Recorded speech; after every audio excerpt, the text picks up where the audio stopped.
It's very late and it is very out of date, but regardless, it is time for your SmackDown quarter hour ratings breakdown. Welcome back, guys, to Fog Wrestling. It's got a bit of a rhythm to it, doesn't it? SmackDown's rating breakdown. I can get behind that. Anyway, let's get behind what was the downfall of SmackDown. It wasn't a great rating, and they did okay in some segments. It was pretty consistent, as SmackDown always is. Only one segment dropped below 2 million, which is decent, especially when you compare that to Raw. And when I look at the segment that dropped below 2 million, it's no surprise, because it is two teams that are just absolute rating killers, two teams that are piss break tag teams, two teams that people say should be on NXT. I don't even think they should be employed by WWE. But anyway, that's just me. Let's get into it. Quarter one, 8 o'clock to 8:15. We start with the women's four-team tag match, whatever.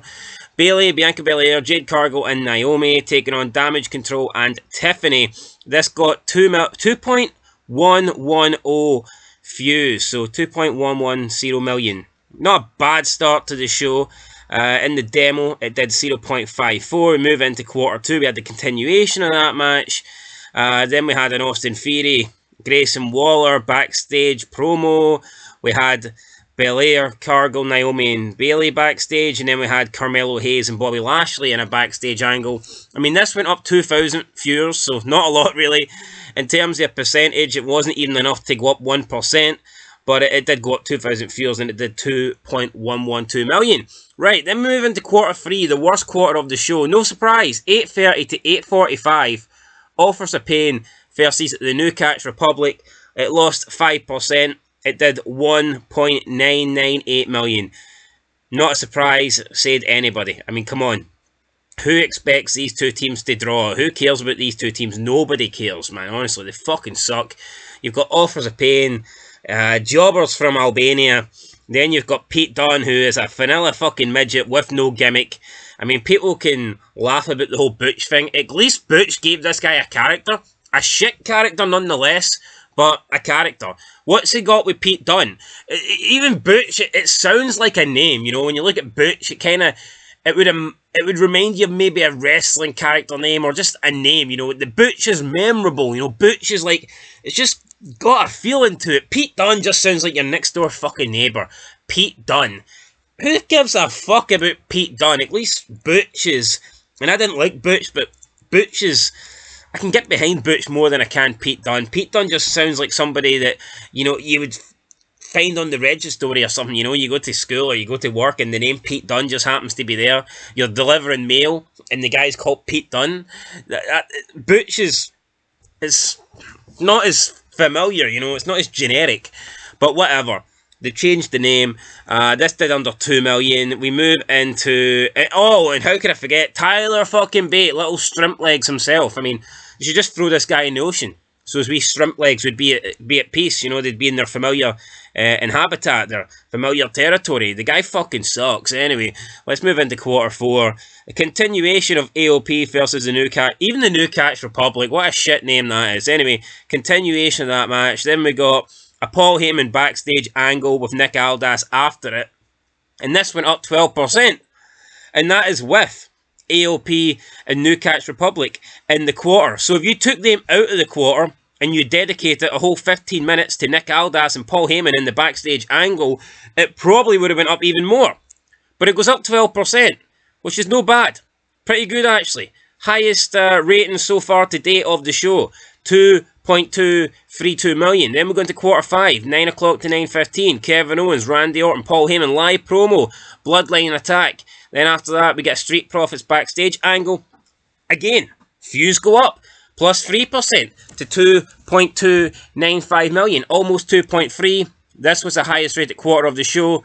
And it's all the time, whenever the Bloodline is involved, whenever Paul Heyman is involved, and I'm sure Kevin Owens and Randy Orton help as well, because they're two main eventers, the ratings go to their best. I mean, you look at SmackDown, why would you not try and get the Bloodline involved in almost every segment? Seriously, I mean, it's the thing that draws in wrestling. It's like CM Punk on Raw. The guy's always involved in the highest quarter. They need to make more use of the Bloodline. They need to make more use of CM Punk. They need to have them appear multiple times throughout the show, not just a one and done. And at least with the Bloodline, I will give them a bit of credit. They tend to do that. Well, sometimes they don't, but more often than not, they tend to have the Bloodline involved more than just once, so respect. Anyway, into quarter 6, it was LA Knight versus Angel. Then we got Santos Escobar and Knight cutting a promo. Then we got Carlito, Rey Mysterio backstage angle. This lost 8%. Not really surprised. I mean, Angel, Santos Escobar, the LWO, Legado del Fantasma.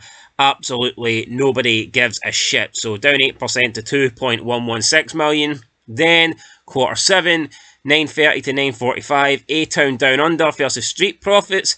Tag title match. This lost 1%. It did 2.097 million. And then main event time, AJ Styles, what did I call him there? AJ Styles and Cody Rhodes live promo. This went up 6% to end the show. It did 2.221 million. And they finished with quarter 8. Quarter 8 had a higher rating than the overall show, which is always a good sign.